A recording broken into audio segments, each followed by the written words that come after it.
seated row machine.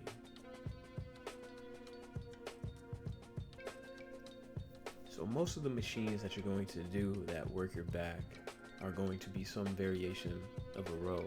And a row really gets its name from the motion of rowing, or like rowing a boat. And honestly, once you've learned one row machine, you've kind of learned them all. So let's go. All right, so first we're gonna get started by adjusting the seat. You want to put it at a height where your your legs are bent at about 90 degrees, giving you maximum stability when you're rowing. Here, you'll adjust this chest pad where you'll lean up against as you do your rows. You'll pull this knob and pull it closer, further away as you need. Now plant your feet, or you can utilize the step stools.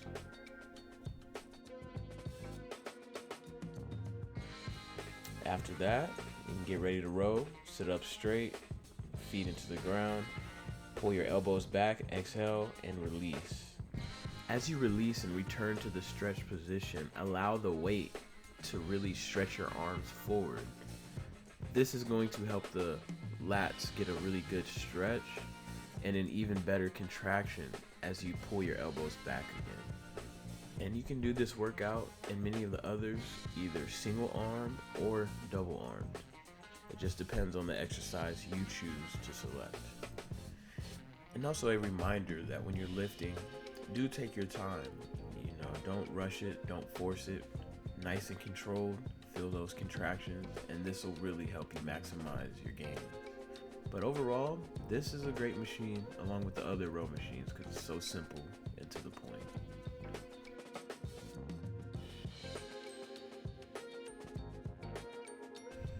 Seated row machine, the hoist variation.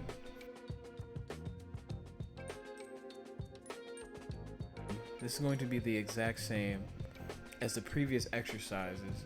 So you're going to pull your elbows straight back, activate your back muscles, right? The only difference is that the seat is going to move with you. And the hoist is a brand of machines, and they make machines that kind of move with people so that it can be easier on people's lower backs and their joints.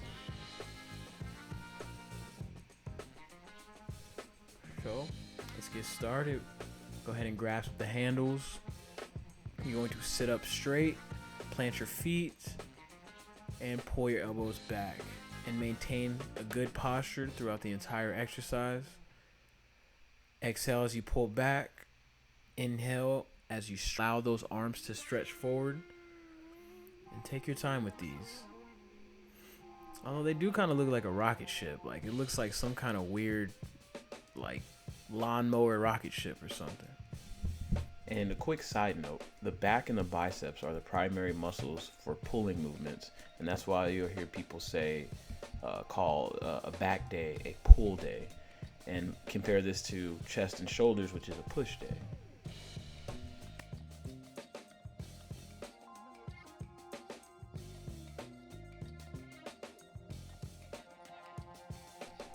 The seated high rows. Now, as the name mentions, these are going to be rows, but from a higher position.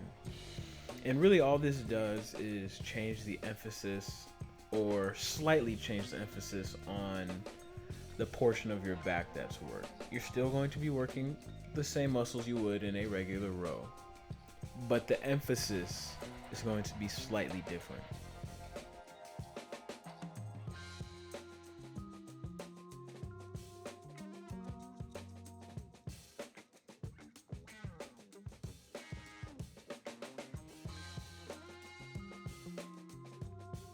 We're going to start out with the seat as always. This is another funny looking seat, but basically you grab this little handle here, push it down, and then you can lift it up without using the handle.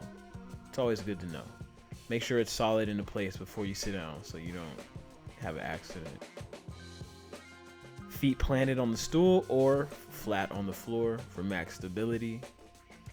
And once you're in position, go ahead and row like usual, pulling your elbows straight back. And as they extend forward, allow your arms to stretch out. getting that stretch in your back, and repeat. This one also has the dual plate stacks that allow you to really focus better on single arm movements. And overall, I like this machine. I'll give it a B plus, only because, you know, for the short people, this can be a little awkward.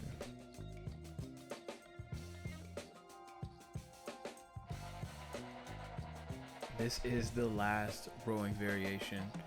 This is a seated row, but with attachments. So this particular machine has 2 weight stacks.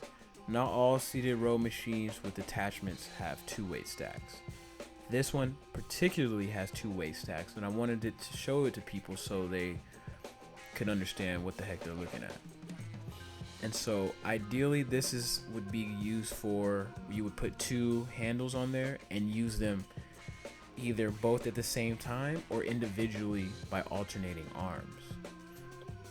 So over here, you know, at the gym they just throw handles around everywhere, but these are the different handles that you can use for your row machines, and as you'll see in the future, for pull downs and other exercises.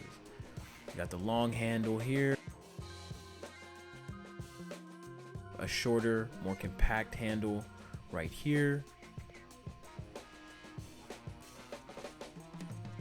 and then we have these little mini handles here, which are the ones that you would be able to place on both weight stacks and use individually by alternating arms, or you can pull them together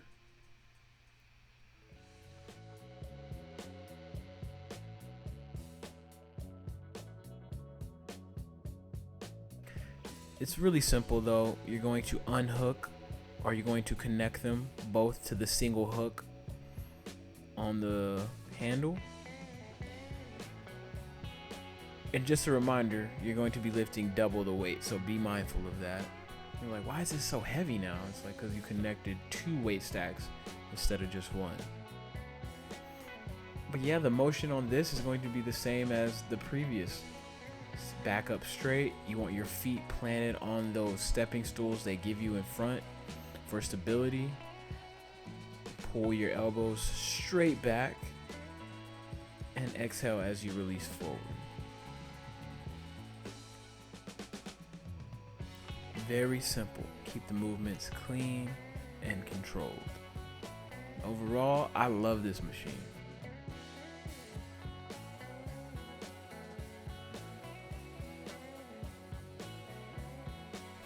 The lat pull down. So as promised, we're done with the rowing movements. Now we're on to some pulling movements. Pull downs and pull ups specifically. So these are some of my favorites, some of my favorite machines, because they're great for people who say can't do a pull up yet, but they also are great for people who can do pull ups and want to really build their back. Alright, so first things first, adjust this little doohickey here. You want to pull this knob and lift it high enough so that it can sit on top of your thighs, and they hold you into place so you can get a really good lift. Because if you're not stable, you're not going to be able to lift a lot. So here are your grips. You can go medium grip, you can do a wider grip, you can also do a closer grip or a chin-up grip. And I'm going to start with the chin-up grip, and every grip, they're all going to work your back. They're really going to target your lats. Each grip, again, is just going to emphasize a different portion of the lats. So with this movement, what you want to do is you want to pull your elbows straight down and allow your arms to extend all the way up and get the stretch. Repeat that movement. Exhale on the way down, inhale on the way up.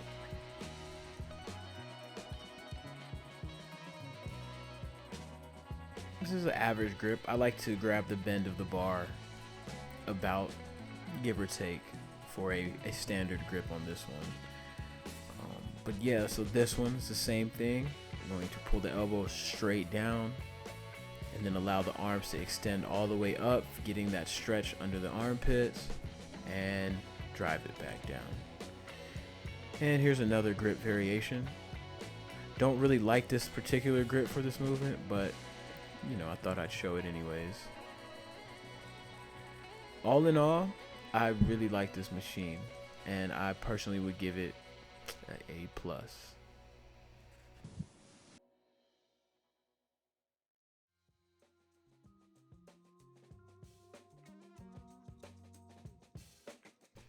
The assisted pull-up machine. So the second pulling movement we're going to talk about is the pull-up. Now I know most people can't do a pull-up right now, which is the purpose of this machine. It also serves as a dip machine, which we'll save for another video. I'm just going to focus on the pull-ups and the chin-ups. But this is great. This has kind of grown on me over the last few years, especially training some of my clients who can't get a pull-up. They really love this machine. So shoot, if they like it, I love it.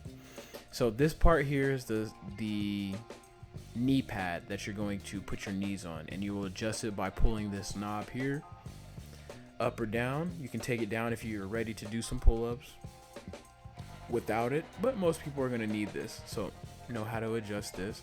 That is going to be where the weight is pressing up against. So for example, say I weigh 160 pounds.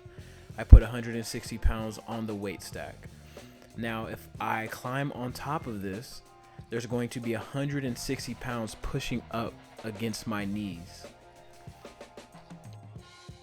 So by me climbing on that and hanging down, I just fall down effortlessly and I can pull up easily. Basically, like I'm not even doing anything because it's pushing up with my weight. So to make this harder, what we would do is we would aim for less weight. So for example, I'm going to put 20 pounds on this next one. So there's only 20 pounds pushing up against this. And you can see as I push my knee down on it, that it's really light, like there's nothing there. And I basically just fall down, and I actually have to really pull up on this one. Even though there's 20 pounds, it's not as much as, let's say, my whole body weight if I didn't have it, but it's still assisting me a little bit. And this is great because it's really going to allow you to work on the pull-ups without actually being able to do a bodyweight pull-up. And do make sure you get down safely. Don't rush it, use the step stools, and take your time. And as far as the movement goes, you want to make sure that you're driving your elbows straight down, kind of like what we did when we did the lat pull downs. You want to just drive your elbows straight down, no shrugging of the shoulders, nice and controlled, drive the elbows straight down. Better to start off with heavier weight on this particular exercise, get a good judge, and continue.